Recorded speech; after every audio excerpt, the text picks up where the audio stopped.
expect to use the rainy day fund or not.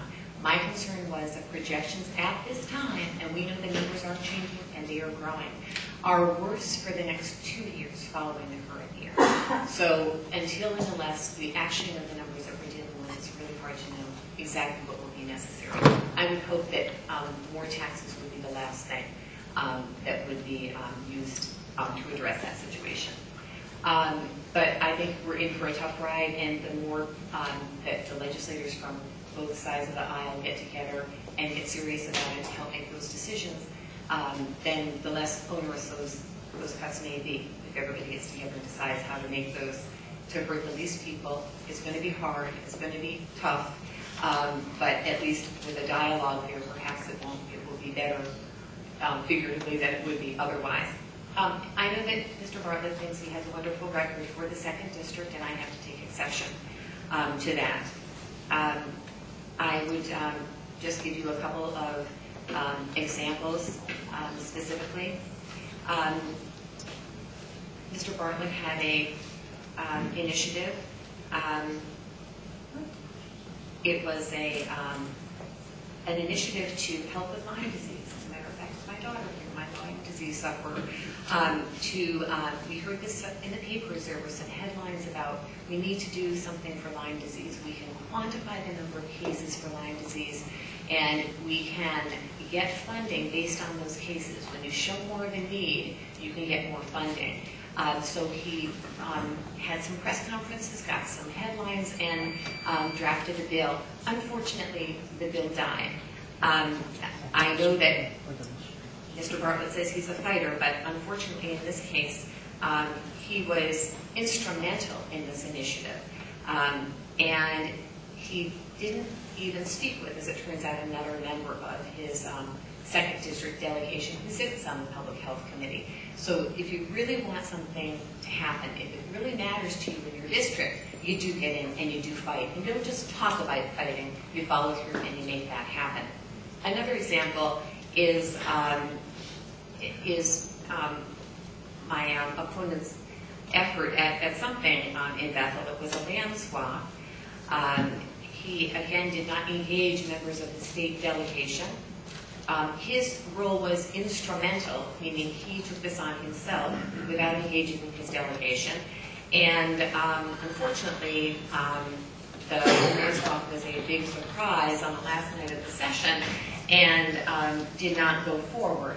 I will just tell you that when I was at the editorial board the other day, there was a bit of a misrepresentation, Mr. Bartlett, what you said about the property swap, because you questioned me when I used that as an example of not working well with state officials in front of the editorial board. Is Marietta here? You probably recall that, Marietta. Well, anyway, I was making a point about not working with state officials and was contradicted by Mr. Bartlett, so it was his word against mine. And I didn't have my documentation there at the time. Now I know I'll take it with me. But I'm just making reference to a debate on the floor of the House and last night of session when the surprising amendment to the conveyance bill came up. And Mr. Bartlett was challenged by Representative David Scribner, and it reads this way. Mr. Scribner speaking, first of all, we are not talking about property that is, let me just say that I had been challenged by Mr. Bartlett, who told me that he had had 3 or more meetings with Mr. Scribner about this proposed land swap, and he had challenged me saying that he had done his homework with Mr. Scribner and this was a done deal. However, Mr. Scribner didn't know that. First of all, we are not talking, says Mr. Scribner, about property that is a subject only within a certain confined district. We are talking about property that is owned by the entire town and all of its people within the confines of Bethel. Mr. Scribner represents the other half of the town of Bethel and was contesting the fact that he knew nothing about the land swap.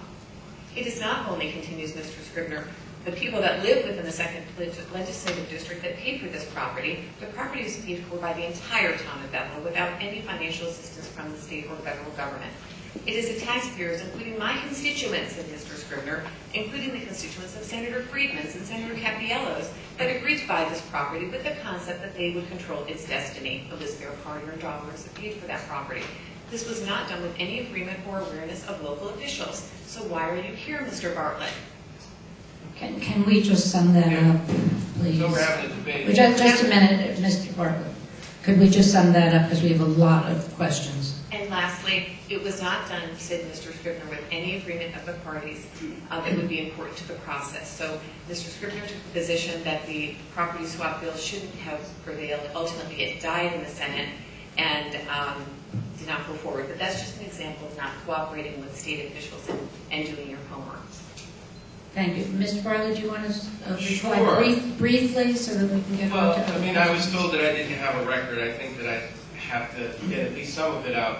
I'm very proud of my record.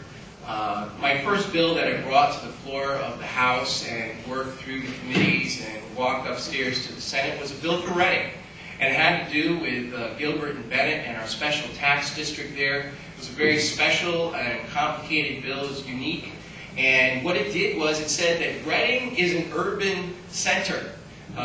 We had to do certain things with state law so that we could get $72 million, so Steve Solar could get $72 million to help redevelop Gilbert and Bennett. That was an important bill to the town of Reading because it's worth $4 million to our property taxpayer, and that is something that I worked very hard on and brought to the floor.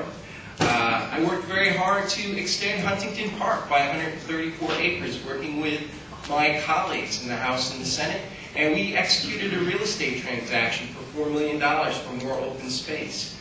As Melanie may have alluded to, I got $2 million in the state bond fund to purchase 200 acres in the town of Danbury called Terre Haute.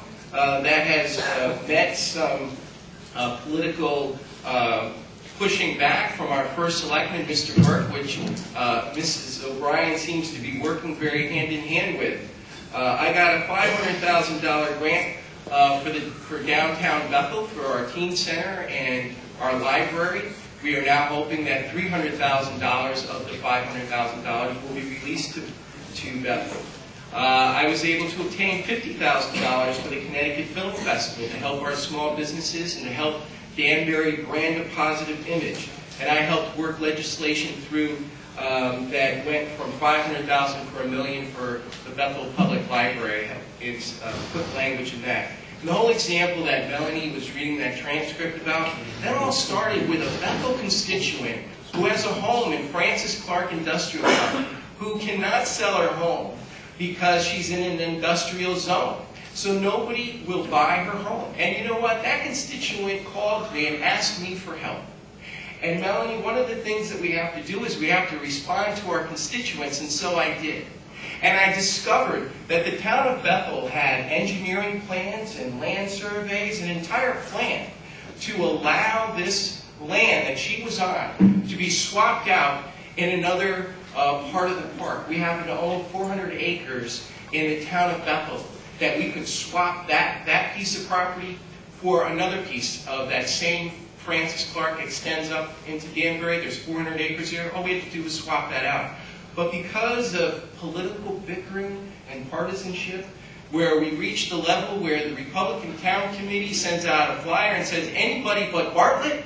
Well, the first selectman called up, one of my good colleagues and asked him to kill that. That's the legislative process, and that's what happened.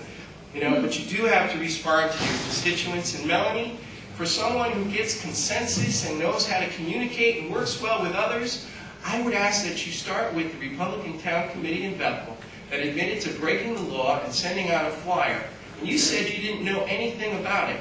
But you also say that you can communicate and build consensus and talk to folks. Well, I would ask you to talk to the folks that are running your campaign in the town of Bethel to start.